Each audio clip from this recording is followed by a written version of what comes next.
Kara Shalom. Thank you for joining the Bible journey. I'm going to start to read from Genesis today. It will be the first 5 chapters of Genesis. We will start with a summary of the creation account in chapter 1, and then we will read in more detail how God created Adam and Eve in chapter 2. In chapter 3, we will see how they sinned and plunged the whole world into darkness, but also how God redeemed them at the end of the chapter. In chapter 4, we get to know Cain and Abel and hear about the first murder. The descendants of Cain and the rest of Adam's family are mentioned in chapters 4 to 5. Now, people tend to skip the genealogical records because their names are difficult to read, and sometimes it seems boring and pointless. However, it is quite interesting to follow the line of descendants to see where it all started and where it's going. Remember that the natural line of Jesus Christ starts with Adam. So through the records of names, we can see how God wove the thread of Christ's natural life from the beginning. There are more detailed verse-by-verse discussions for some of these chapters, and as I create them, I will add links here. So if you're interested to learn more about the chapters, you can just click on the links. So join me in the reading of Genesis chapters 1 to 5. Genesis 1. In the beginning, God created the heavens and the earth. The earth was formless and empty, and darkness covered the deep waters. And the Spirit of God was hovering over the surface of the waters. Then God said, "Let there be light." And there was light. And God saw that the light was good. Then he separated the light from the darkness. God called the light day, and the darkness night. And evening passed and morning came, marking the first day. Then God said, "Let there be a space between the waters, to separate the waters of the heavens from the waters of the earth." And that is what happened. God made this space to separate the waters of the earth from the waters of the heavens. God called the space sky. And evening passed and morning came, marking the second day. Then God said, "Let the waters beneath the sky flow together into one place, so dry ground may appear." And that is what happened. God called the dry ground land, and the waters seas. And God saw that it was good. Then God said, "Let the land sprout with vegetation, every sort of seed-bearing plant, and trees that grow seed-bearing fruit. These seeds will then produce the kinds of plants and trees from which they came." And that is what happened. The land produced vegetation, all sorts of seed-bearing plants and trees with seed-bearing fruit. Their seeds produced plants and trees of the same kind, and God saw that it was good. And evening passed and morning came, marking the third day. Then God said, "Let lights appear in the sky to separate the day from the night. Let them be signs to mark the seasons, days, and years. Let these lights in the sky shine down on the earth." And that's what happened. God made 2 great lights, the larger one to govern the day, and the smaller one to govern the night. He also made the stars. God set these lights in the sky to light the earth, to govern the day and night, and to separate the light from the darkness. And God saw that it was good. And evening passed and morning came, marking the fourth day. Then God said, Let the waters swarm with fish and other life. Let the skies be filled with birds of every kind. So God created great sea creatures, and every living thing that scurries and swarms in the water, and every sort of bird, each producing offspring of the same kind. And God saw that it was good. Then God blessed them, saying, Be fruitful and multiply. Let the fish fill the seas, and let the birds multiply on the earth. And evening passed, and morning came, marking the 5th day. Then God said, Let the earth produce every sort of animal, each producing offspring of the same kind, livestock, small animals that scurry along the ground, and wild animals. And that is what happened. God made all sorts of wild animals, livestock, and small animals, each able to produce offspring of the same kind, and God saw that it was good. Then God said, Let us make human beings in our image, to be like us. They will reign over the fish in the sea, the birds in the sky, the livestock, all the wild animals on the earth, and the small animals that scurry along the ground. So God created human beings in His own image. In the image of God He created them. Male and female He created them. Then God blessed them and said, Be fruitful and multiply. Fill the earth and govern it. Reign over the fish in the sea, the birds in the sky, and all the animals that scurry along the ground. Then God said, Look, I have given you every seed-bearing plant throughout the earth, and all the fruit trees for your food. And I have given every green plant as food for all the wild animals, the birds in the sky, and the small animals that scurry along the ground, everything that has life. And that is what happened. Then God looked over all He had made, and He saw that it was very good. And evening passed, and morning came, marking the 6th day. So the creation of the heavens and the earth and everything in them was completed. On the 7th day, God had finished His work of creation, so He rested from all His work, and God blessed the 7th day and declared it holy, because it was the day when He rested from all His work of creation. This is the account of the creation of the heavens and the earth. When the Lord God made the earth and the heavens, neither wild plants nor grains were growing on the earth, for the Lord God had not yet sent rain to water the earth, and there were no people to cultivate the soil. Instead, springs came up from the ground and watered all the land. Then the Lord God formed the man from the dust of the ground. He breathed the breath of life into the man's nostrils, and the man became a living person. Then the Lord God planted a garden in Eden in the east, and there He placed the man He had made. The Lord God made all sorts of trees grow up from the ground, trees that were beautiful and that had produced delicious fruit. In the middle of the garden He placed the tree of life and the tree of knowledge of good and evil. A river flowed from the land of Eden, watering the garden and then dividing into 4 branches. The first branch, called the Pishon, flowed around the entire land of Havilah, where gold is found. The gold of that land is exceptionally pure. Aromatic resin and onyx stones are also found there. The second branch, called the Gihon, flowed around the entire land of Cush. The third branch, called the Tigris, flowed east of the land of Ashur. The fourth branch is called the Euphrates. The Lord God placed the man in the Garden of Eden to tend and watch over it.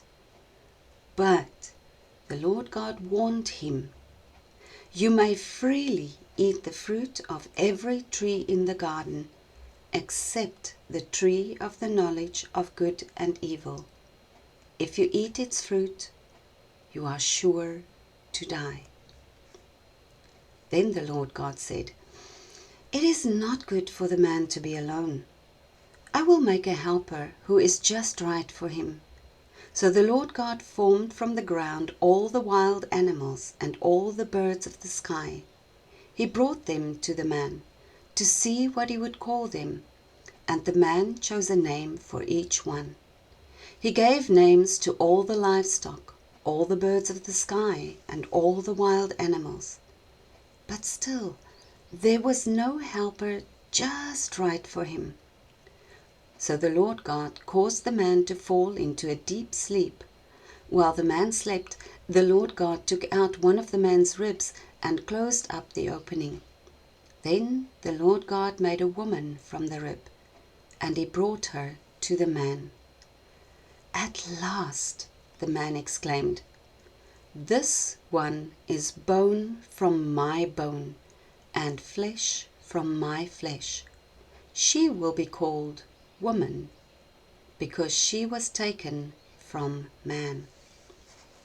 This explains why a man leaves his father and mother and is joined to his wife, and the two are united into one. Now the man and his wife were both naked, but they felt no shame.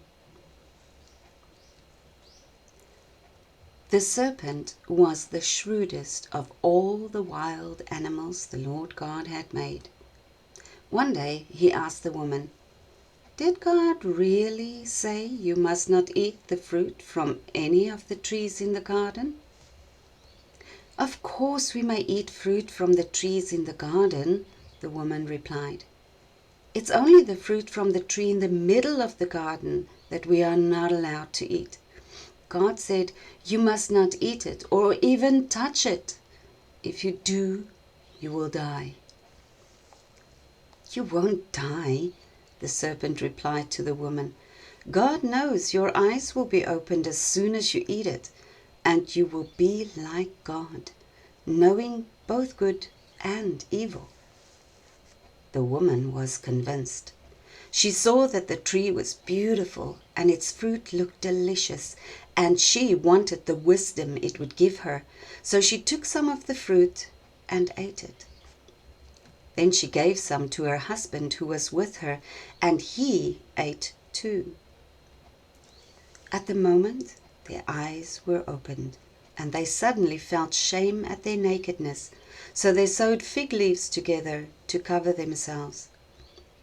When the cool evening breezes were blowing, the man and his wife heard the Lord God walking about in the garden, so they hid from the Lord God among the trees.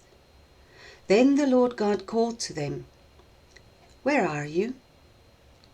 The man replied, "I heard you walking in the garden, so I hid.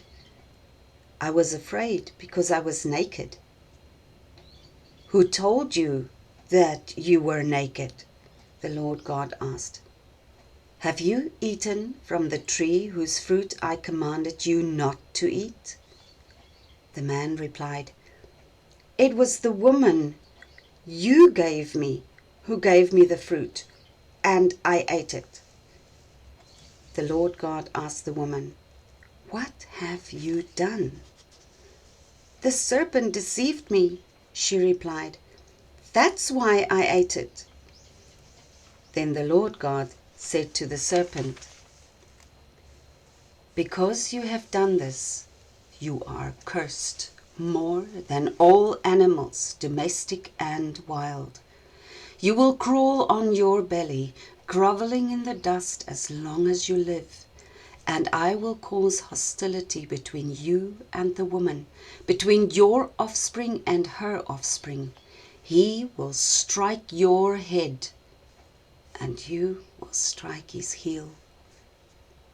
Then he said to the woman, "I will sharpen the pain of your pregnancy, and in pain you will give birth. And you will desire to control your husband, but he will rule over you." And to the man he said, "Since you listened to your wife and ate from the tree whose fruit I commanded you not to eat, the ground is cursed because of you. All your life you will struggle to scratch a living from it. It will grow thorns and thistles for you, though you will eat of its grains. By the sweat of your brow will you have food to eat, until you return to the ground from which you were made. For you were made from dust, and to dust you will return." Then the man, Adam, named his wife Eve, because she would be the mother of all who live. And the Lord God made clothing from animal skins for Adam and his wife. Then the Lord God said, "Look, the human beings have become like us, knowing both good and evil. What if they reach out, take fruit from the tree of life and eat it? Then they will live forever." So the Lord God banished them from the Garden of Eden, and he sent Adam out to cultivate the ground from which he had been made. After sending them out, the Lord God stationed mighty cherubim to the east of the Garden of Eden, and he placed a flaming sword that flashed back and forth to guard the way to the tree of life. Now Adam had sexual relations with his wife, Eve, and she became pregnant. When she gave birth to Cain, she said, "With the Lord's help, I have produced a man." Later, she gave birth to his brother and named him Abel. When they grew up, Abel became a shepherd, while Cain cultivated the ground. When it was time for the harvest, Cain presented some of his crops as a gift to the Lord. Abel also brought a gift, the best portions of the firstborn lambs from his flock. The Lord accepted Abel and his gift, but he did not accept Cain and his gift. This made Cain very angry, and he looked dejected. "Why are you so angry?" the Lord asked Cain. "Why do you look so dejected? You will be accepted if you do what is right. But if you refuse to do what is right, then watch out. Sin is crouching at the door, eager to control you, but you must subdue it and be its master." One day, Cain suggested to his brother, "Let's go out into the fields." And while they were in the field, Cain attacked his brother Abel and killed him. Afterward, the Lord asked Cain, "Where is your brother? Where's Abel?" "I don't know," Cain responded. "Am I my brother's guardian?" But the Lord said, "What have you done? Listen, your brother's blood cries out from the ground. Now you are cursed and banished from the ground which has swallowed your brother's blood. No longer will the ground yield good crops for you, no matter how hard you work. From now on, you will be a homeless wanderer on the earth." Cain replied to the Lord, "My punishment is too great for me to bear. You have banished me from the land and from your presence. You have made me a homeless wanderer. Anyone who finds me will kill me." The Lord replied, "No, for I will give a sevenfold punishment to anyone who kills you." Then the Lord put a mark on Cain to warn anyone who might try to kill him. So Cain left the Lord's presence and settled in the land of Nod, east of Eden.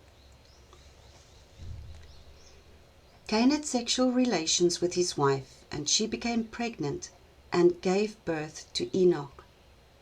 Then Cain founded a city, which he named Enoch after his son. Enoch had a son named Irad. Irad became the father of Mehujael. Mehujael became the father of Methushael. Methushael the father of Lamech. Lamech married 2 women. The first was named Adah, and the second one was Zillah.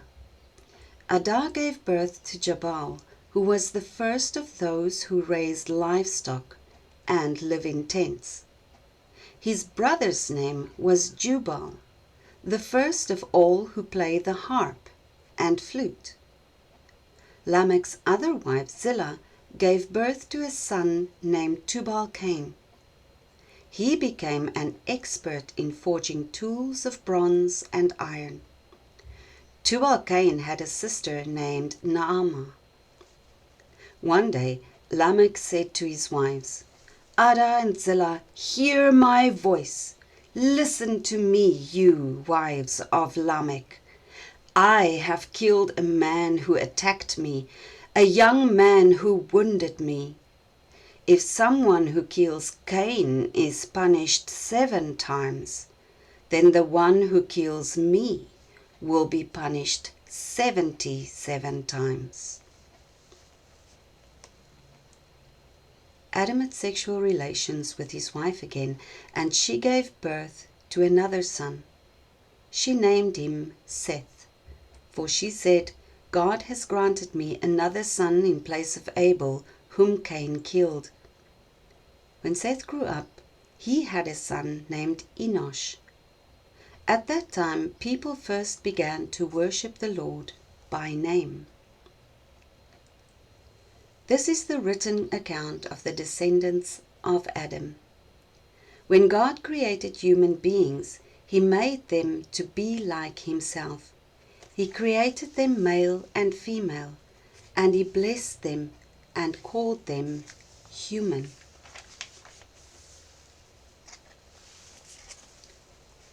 When Adam was 130 years old, he became the father of a son who was just like him, in his very image. He named his son Seth. After the birth of Seth, Adam lived another 800 years, and he had other sons and daughters. Adam lived 930 years, and then he died. When Seth was 105 years old, he became the father of Enosh. After the birth of Enosh, Seth lived another 807 years, and he had other sons and daughters. Seth lived 912 years, and then he died. When Enosh was 90 years old, he became the father of Kenan. After the birth of Kenan, Enosh lived another 815 years, and he had sons and daughters. Enosh lived 905 years, and then he died. When Kenan was 70 years old, he became the father of Mahalalel. After the birth of Mahalalel, Kenan lived another 840 years, and he had other sons and daughters. Kenan lived 910 years, and then he died. When Mahalalel was 65 years old, he became the father of Jared. After the birth of Jared, Mahalalel lived another 830 years, and he had other sons and daughters. Mahalalel lived 895 years, and then he died. When Jared was 162 years old, he became the father of Enoch. After the birth of Enoch, Jared lived another 800 years, and he had other sons and daughters. Jared lived 962 years, and then he died. When Enoch was 65 years old, he became the father of Methuselah. After the birth of Methuselah, Enoch lived in close fellowship with God for another 300 years, and he had other sons and daughters. Enoch lived 365 years, walking in close fellowship with God. Then, one day, he disappeared because God took him. When Methuselah was 187 years old, he became the father of Lamech. After the birth of Lamech, Methuselah lived another 782 years, and he had other sons and daughters. Methuselah lived 969 years, and then he died. When Lamech was 182 years old, he became the father of a son. Lamech named his son Noah, for he said, "May he bring us relief from our work and the painful labor of farming this ground that the Lord has cursed." After the birth of Noah, Lamech lived another 595 years, and he had other sons and daughters. Lamech lived 777 years, and then he died. After Noah was 500 years old, he became the father of Shem, Ham, and Japheth. In the next video, we will start with Genesis chapter 6, so be sure to look out for that. Thank you for your time. May the word of our Father be a rock to you and a lamp to your feet. I hope to see you soon. Vaya con Dios.